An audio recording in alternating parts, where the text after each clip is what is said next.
Welcome to Current Situation, your weekly political pulse. I'm your host, Joshua Gale, alongside South Carolina State House Representative Jordan Pace. Every week, our goal is to help you navigate the complex world of politics through a biblically conservative perspective. Before we jump into today's conversation, we're going to take a word from our sponsor. Smashing Plastic Pickleball podcast is going to be about the three most amazing things about pickleball. Number one, the community. Number two, the health benefits. And lastly, but most importantly, is fun. The podcast of Smashing Plastic Pickleball is going to emphasize on fun. Yes, fundamentals of playing pickleball will be a part of what we talk about, but most importantly, just the fun of pickleball. That is Smashing Plastic Pickleball, and we want to have you tune into our podcast today. In this episode, we're joined by Serita Edgerton. She's running for South Carolina State House District 34, which is Spartanburg County, around District 5 and 6. That's mostly the west side of Spartanburg County. Sarita is pro-life. She believes that all children are a gift of God. And she's a CWP holder, and her podcast is sponsored by Carolina Cases, and we'll put some of that information in our show notes for this episode. She is a defender of the right to keep and bear arms. Sarita also believes that parents should decide about a child's education, and she supports educational opportunities to give every child the best chance to succeed. Sarita supports the DOT reform to get our roads fixed without further tax increases. Sarita also is standing on immigration reform. Local law enforcement should be able to be empowered and equipped to detain illegal immigrants, and South Carolina should fully support Texas, Florida, and other states, even if Joe Biden won't. Taxes should also be low and broad so that our economy can be competitive. Sarita is married to her husband, Mike, of 24 years, and he is a local land surveyor in Spartanburg County. She is the mother of 4 children, and they have 2 dogs. When they're not campaigning and doing a grassroots campaign, you can find Sarita playing disc golf in the many beautiful courses that they have in what we call the upstate of South Carolina. Some refer to it as God's country. Go ahead, Sarita. I was told by I've been here all my life, but they were like, it's called the up country. Upstate is New York. Okay. All right. So we're talking about the upcountry, and Sarita is a South Carolina realtor. She has served in her local church and volunteers for various charities in the county, and has served on several boards and committees. Sarita, welcome to the Current Situation podcast. Thanks for having me, guys. Yeah. So you run for State House. It's an open seat. Yes, sir. What was it that made you say, I'm gonna put myself and my family through this campaigning and going door to door? Like what was the kind of the unction, the motivation there? I guess I've always been active, making phone calls to my local politicians or my federal politicians, no matter where I lived, trying to get involved in that way. Being involved, in my HOA boards and community service, just being involved. And then 4 years ago, I heard somebody say, we need people at the polls. So I signed up to be a poll manager and got involved doing that. Very quickly, I turned into a poll clerk and began running the poll, trying to make sure our elections are fair and done correctly according to our state law. And I had been I homeschooled all 4 of my kids. I'm on my last one. I have 1 more to go, and he'll be a junior. And I have raised them on, well, let me tell my older daughter, who loves 80s and 70s music, said, Mama, I wish I grew up in the 80s. Things just seemed better then. And, she hears how great it was because, that we remember the good stuff, right? And I looked at her and I said, the Lord put you in the kingdom for such a time as this. Mm-hmm. And I've been telling my kids that their whole lives. You were put here to go and change the world, to be in the kingdom, like Esther, who was a teenager, for such a time as this.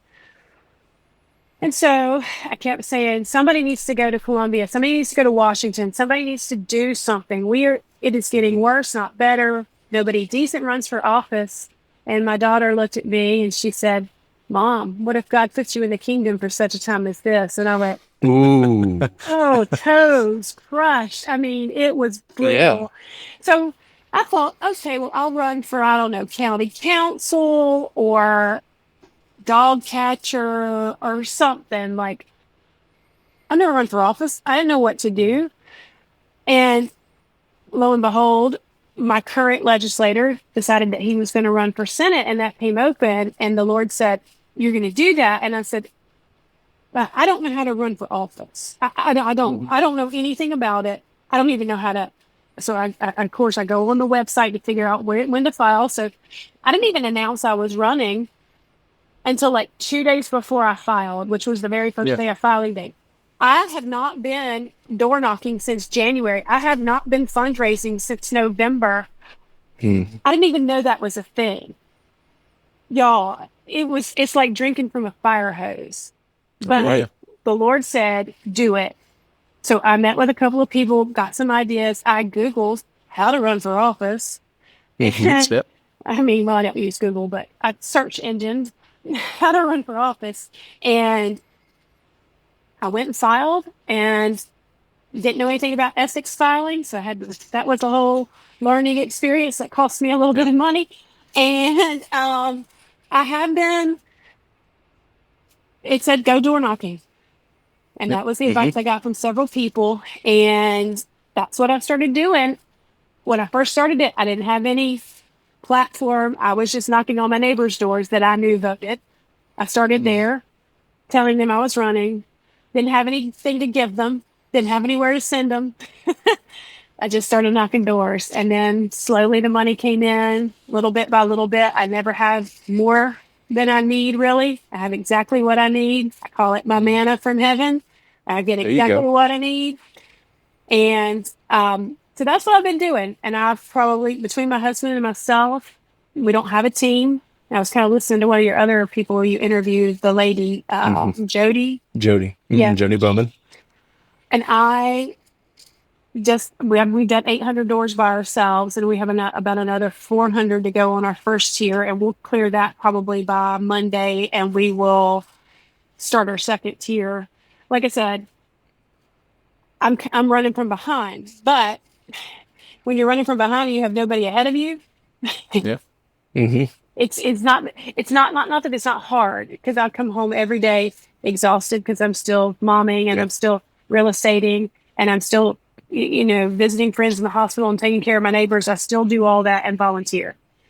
But I am out every day, even on Sundays when I can, unless it's Mother's Day. I didn't go on Mother's Day. I took a break that day. But as you should. I figured I gave birth 4 times. I get an afternoon off.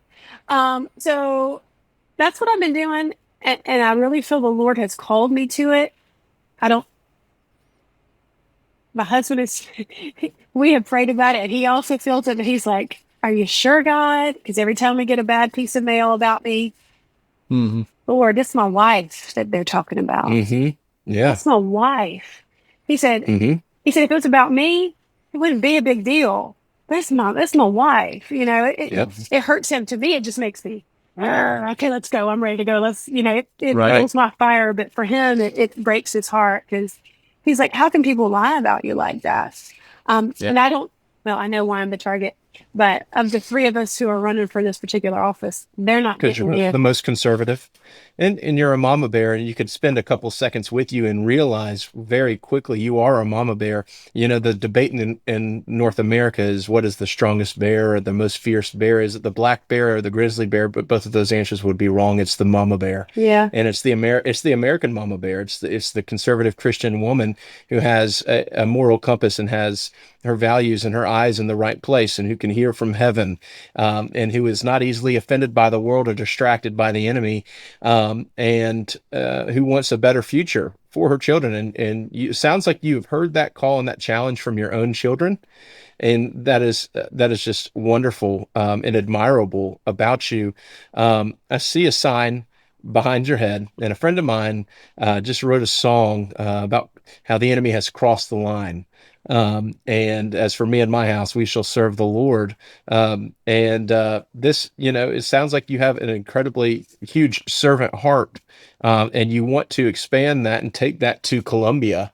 What is, when we'll call it when elected, um, you know, going in and stepping into Colombia, you're taking your values with you. These truly, what Jordan and I call truly conservative values. There's a lot of people out there that claim to be conservative, but then when you start poking holes in it, you realize that is not fruit at all. It's actually, it's way past the ripening date, and there's many holes to be poked into that. So explain, what it means to you to be truly conservative, and what you're going to take to Colombia with you. So to be truly conservative, you have to, my litmus test, and this is something my husband and I have said from the time that I went through healing from my own abortion. After that, and we began to vote on our Christian values, and I can go into that more if you'd like at some point, but our litmus test is the person truly pro-life? And I mean, truly pro-life. Will you say that baby, no matter how it's conceived, is a true human being? Now we can argue the punishments and all of that kind of stuff. We can talk about that. And I probably don't agree with most of the equal protection people on that, because I was that girl who was forced and coerced and lied to. And so, but what I won't do, and we have coalesced a small group of people to pray, kind of like I took a page out of Billy Graham's book, where he had people pray that he would never be compromised, that he would never get into ethical scandals, he would never, and he didn't. And I have asked those people specifically to pray for that who I am as a Christian and who I am as a wife to my husband and a mother to my children doesn't get compromised by Satan or the evil one. Because you see so many people who you think are, and I know them, they're decent humans, and they go to DC or they go to Colombia and they're compromised because they don't have a backbone to stand on. But Well, Satan saw an open door. Yeah. The thing with me is there is no closed door, because I have shared my testimony so many times in so many churches around the Southeast and before women's groups and youth groups. And when I was being asked, if someone can attack you, what are they going to attack you on? I said, they might call me a hypocrite on the abortion issue because I had one. I don't believe in them now. I might be called a hypocrite. I can kind of get that. That's not where they went with the attack, which was bizarre beyond my belief. I could not believe the way they came at me. But I'm not afraid to share my testimony. And if I can share about the worst thing that a person can do to another person, and how God got me through that, and withstand some of the criticism from within the Christian church about, hey, you're going to hell for killing your baby. I don't care. God won't forgive you for that. That's unforgivable. And I get those calls when I tell my testimony, but it doesn't stop me from sharing what God has done in my life and bringing Him glory through it, because there are women hurting in our state, in our country, in our churches. And if somebody doesn't tell them, how will they know? And so if I can share that, there's not much that they can sling at me that will hurt, because I don't really. Sounds like you're pretty unoffendable. Yeah. I love that. I'm old. I'm too old to be offended at this point. I love that. And so having a long form podcast here, and we're only 14 minutes into it. We'll give you, a chance, if you want to, where can folks find that testimony? Okay. Well, you could go to YouTube and search, was it something we could put in the show notes, or you'd like to? Yeah, you could put it. I was on Tony Beam's podcast. I don't know if you ever heard of that. I shared my testimony on Right to Life Sunday this year. I shared it at First North, which is Georgia's growing up church. That's where I grew up. I shared it on Right to Life Sunday. So we'll put that in the show notes. And because I do want people to hear that, I want to hear that myself as well. We need more people to be able to speak about that and to not, and to be just bold in the face of any kind of shame that the enemy would try to use to silence you for the rest of your life, and then you didn't allow it. I know that Satan is hating it, that he didn't allow any shame to silence you for the rest of your life, and for you to be able to stand up and be vulnerable. And we really appreciate that. It's extremely commendable.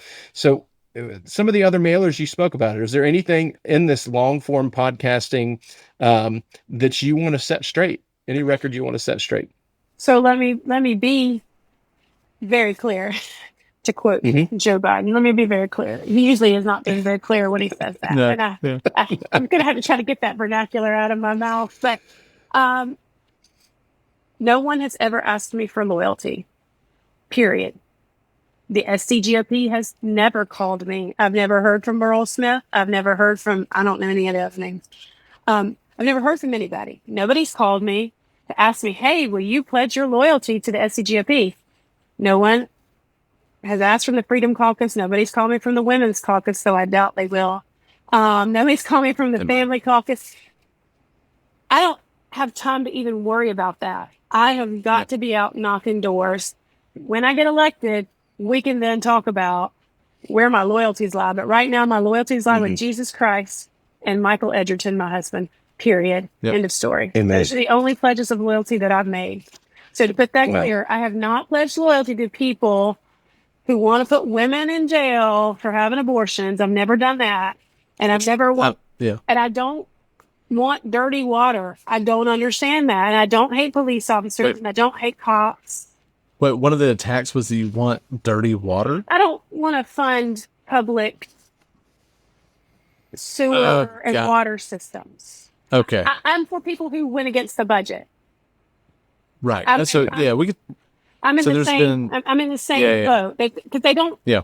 I'm a bit of a wild card. They don't know enough about me. Mm-hmm. That's scary for folks, and it's scary. It's scary for them. Yeah, for folks that maybe don't understand the context of that, all across the state, both incumbents and people running like yourself in open seats and in other races who've never voted on anything like in a legislative chamber, have been getting attacks saying, oh, they're against police and teachers and stuff, because there are some of us, myself being one of them, that voted against the state budget, even though we voted, all of us who voted against the budget as a whole voted for teacher pay raises in different sections and voted for law enforcement. We even tried to get law enforcement more money the past 2 years, and that got shot down.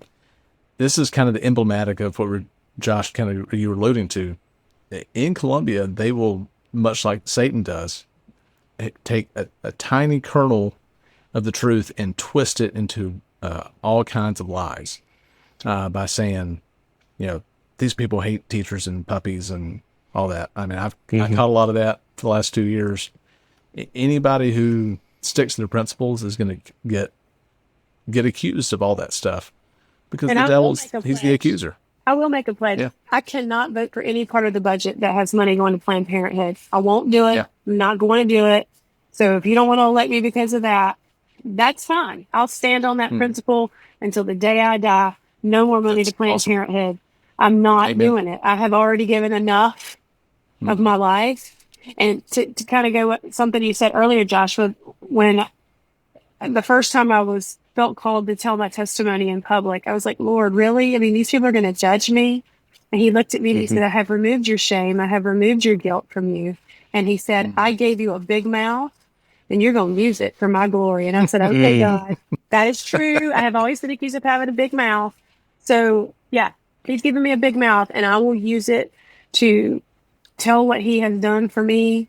I'll tell it in the Senate well. I'll tell it in the House well. I'll tell it on the street corner, which I've done before. I am not ashamed of the gospel of Jesus Christ and what he has done in my life. And I'll take that to Columbia with me. And, but yeah, it's been pretty brutal. The day the mailers came out, I probably had 150 personal phone calls to my cell phone, like my my cell phone, like my phone, and not my campaign phone. And people who know me in the district, they were like, "What in the world is this? What is this? It doesn't even look like you." They photoshopped it. It was bizarre. Like I looked like a puffer fish. I mean, it was amusing. And I was like, "Who is this Palmetto Truth Project?" I had never even heard of this group of people before. Yeah. And I was like, "Who are these people?" And I couldn't find anything about them. And I started looking on Twitter because they have a little bit of a Twitter, not much, but a little bit of a Twitter presence. I was like, none of this makes any sense. And then, was it Will Folks came out and said he had done some deep diving. And then it came out in the Post and Courier where they actually interviewed Walt Witzel about the Palmetto Truth Project and who he represented. And I was like, on my Facebook page, and this may not have been the best campaign move, but I was like, the call is coming from inside the house. Now this is an old movie. You guys are young. Yeah, it's great. No, I guess it. Yeah. No, what screen? Who was it? But actually, it alluded to a movie from the 70s where the girl called the operator and said, "I keep getting these crank phone calls that they want to kill me. They want to do these things to me." And she said, "Well, let me do some investigation." Call her back. She goes, "Ma'am, you need to get out. The call is coming from within inside the house." Dun, dun, dun. And it was a big moment. And I was like, y'all, the call is coming from inside the house. I mean, it's not even coming from the Democrats. It's coming from within. How ironic that something called the Truth Project are people hiding behind a curtain. Yeah. People that are hiding behind, a super PAC. People that are hiding behind and hiding themselves and trying to revert to that. How ironic. And that's the type of thing that we can't stand. So transparency for you. You alluded to having a big mouth, which is not a gossiping mouth, but but you're confident, bold, bold and confident, which is what we need. We don't, and what you'll need in Columbia, because we've got some clowns up there that are full of pride and all sorts of egotism and things like that need to be able to be spoken over. Transparency, though, extremely important for the people of Spartanburg. These are people that work hard, Spartanburg, what a beautiful place, represents so many wonderful, incredible people. Jordan and I, I went to school with Jordan, who came to us from the upcountry. And we had so many great friends, and some of the nicest people that I'm still extremely close with were from that area. But the people that love the Lord, the people that love their state of South Carolina, their country, and I'm sure they're exhausted and tired of being lied to. What kind of transparency do you offer the people of your district? Well, as I have started, like I said, I didn't know anything about running. So when I had to come up with a platform, you're kind of have talked about my platform a little bit, and that's sort of my baby platform. And now I probably could tweak it a little bit if I had any extra money, which I have to use my money to go against the mailers. They'll have to go out as mailers. But one of the things that I have kind of morphed, every single one of my platform pieces comes down to accountability and transparency. You see, I'm an open book. Ask me any question. I mean, I'm not going to get into gossip or anything like that, but if it's part of my life, I really don't have a whole lot of secrets. And, I want to be transparent. That's why I'm giving people my personal cell phone number on my push cards when I go to the door. Contact me. When I get in office, if I've done something that you thought I said I wouldn't do, you call me on it. Use this number. That's why I'm giving it to you, because I want to be held accountable. Because when I try to hold my own political figures, for the most part, accountable, I never get a call back. I never get an email back. And I know you probably get thousands of emails, and trying to wade through them is hard. Jordan, you probably speak to this more than I can, but you have to at least say, "Hey, I got your email. Let me do some research on it. I'll get back to you." Something like that, or phone calls. When you call Columbia, you just get some faceless, nameless person whose only job is to answer the phone, and bless her heart, she probably gets chewed out, or whoever, whatever. So I want people to be able to reach me, contact me. What do you believe about this bill? I want to figure out a way, and maybe this is something once I get elected, we could maybe discuss it. How do I keep the people who voted for me up to date? And Jordan, maybe you can talk on this, up to date on, okay, we just voted on S915, the House version of that bill. And this is the reason I voted against it. And I want to send it out to the people of my district, either by text or by doing some way. I voted against this, and here's why. And you may hear that there's going to be some blowback on it, whatever. Yeah. But this is the reason why, because I want to protect the people of my district from this nonsense that's going on in Columbia. And not necessarily just about the 915, but about any of the bills that I've seen. Let's talk. You're talking about transparency. Why are the bills 242 pages long? Why do they have words, lawyerese? Nobody understands that except a lawyer, and sometimes not even lawyers. I'm a regular person. I don't have a Harvard degree. I went to Winthrop University, and I'm proud of my university. I went to Wren High School. I grew up in Anderson County 1. I've grown up in South Carolina. I had the benefit of living in North Carolina and getting back here as quickly as I could, and living in Spartanburg County. And most of the people in Spartanburg County don't have Harvard degrees. They don't understand. Nope. And I'm not saying they're stupid, because they're not. So part of your transparency, part of your transparency is exposing the fluff, exposing, what's added to it, exposing what's hidden behind certain things, like we referenced in the budget as well. So is that one of your promises? Yes.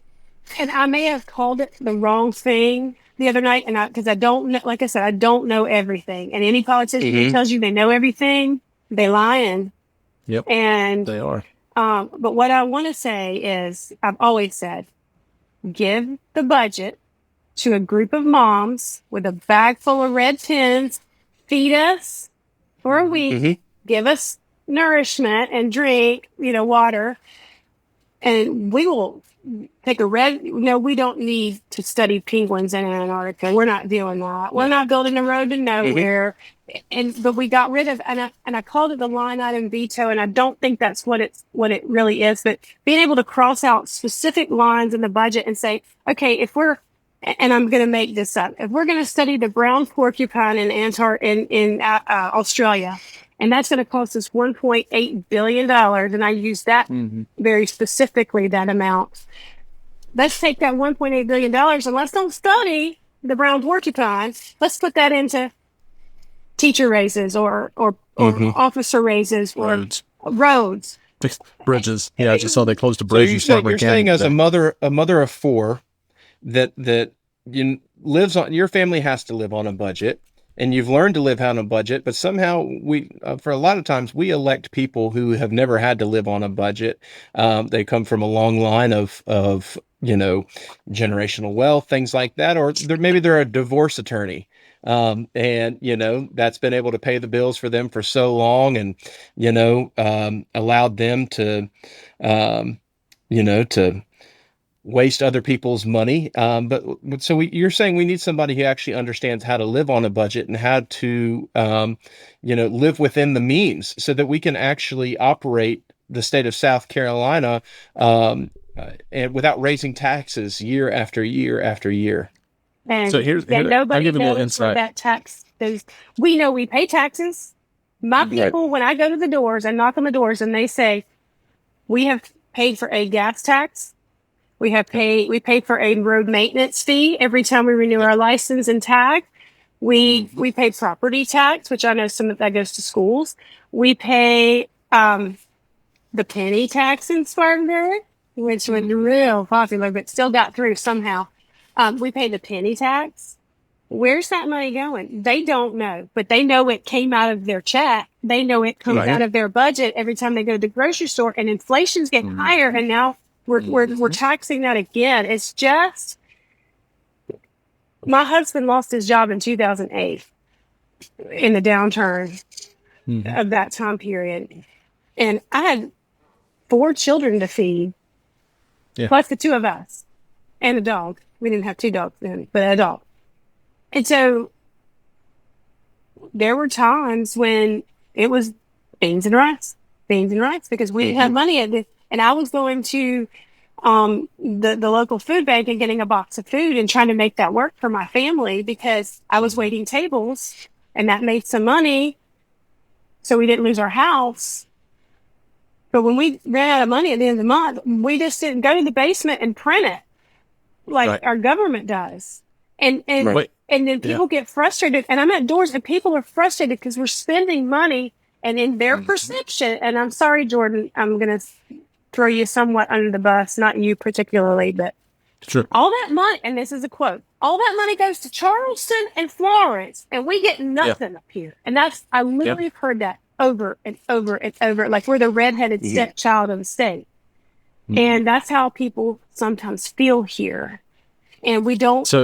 And I know I've heard people's names about Florence. I know that guy's name. I've heard it several times with like a swear word. They don't like him. He's now passed, so we won't denigrate his name. But all that to say is that's just their perception here in my county.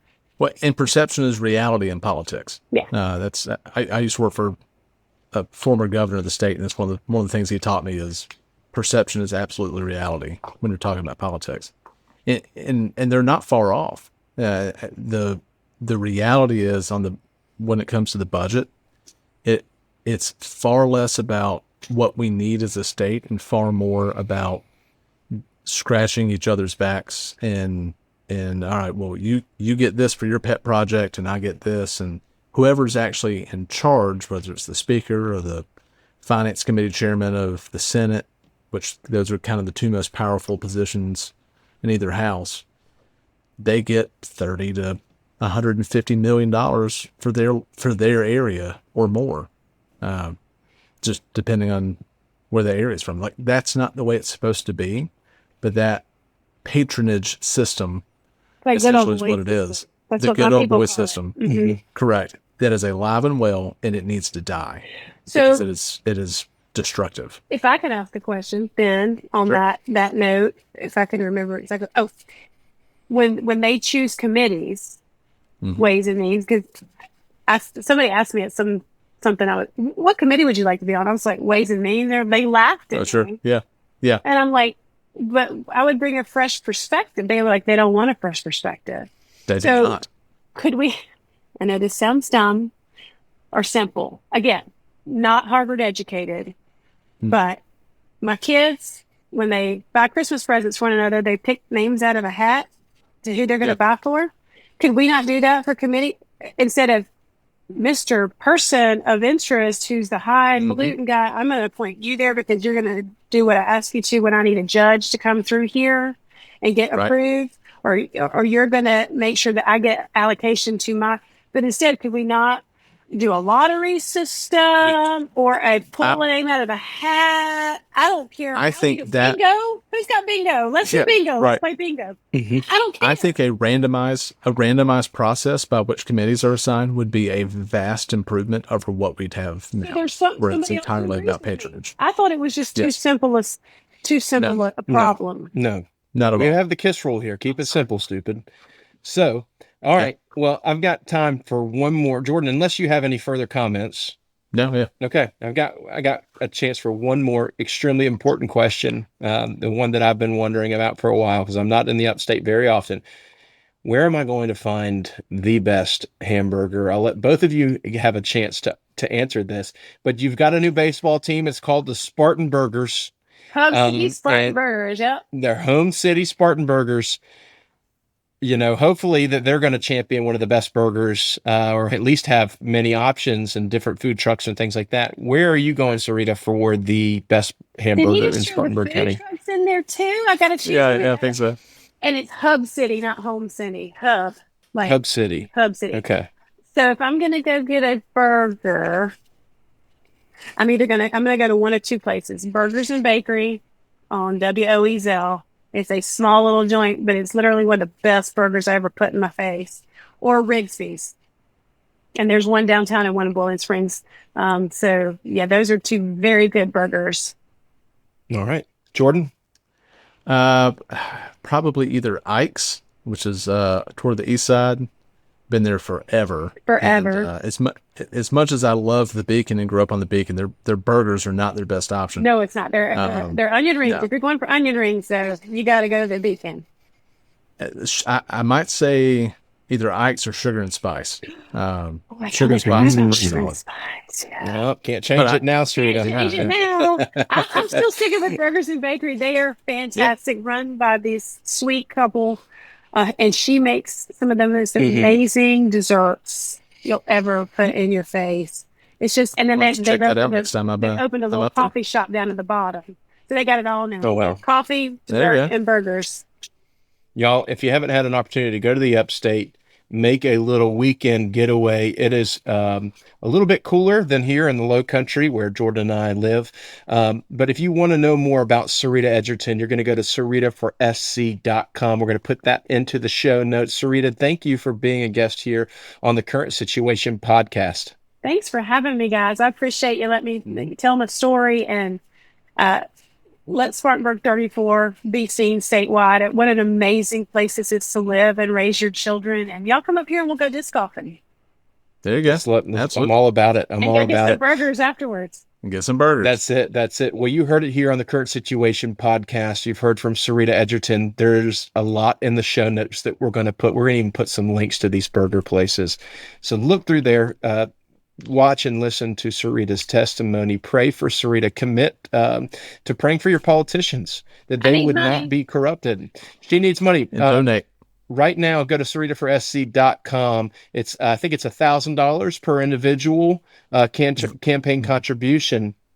Guys, if God's calling you to do that and your ears perked up and something in your heart was moved during this podcast, it is never too late to give a donation. There's so many incredible things that Serita can do with that money, these mailers that we've spoken of, and we are in the final push of the campaign, and every day, every dollar counts. saritaforsc.com. Serita, we wish you the best of luck. Thank you. And we can't wait to see you representing Spartanburg County in the State House in Columbia, South Carolina. All of you listeners, thank you for tuning in. Absolutely. Thanks for tuning in. Have a wonderful weekend, and we will see you again next week.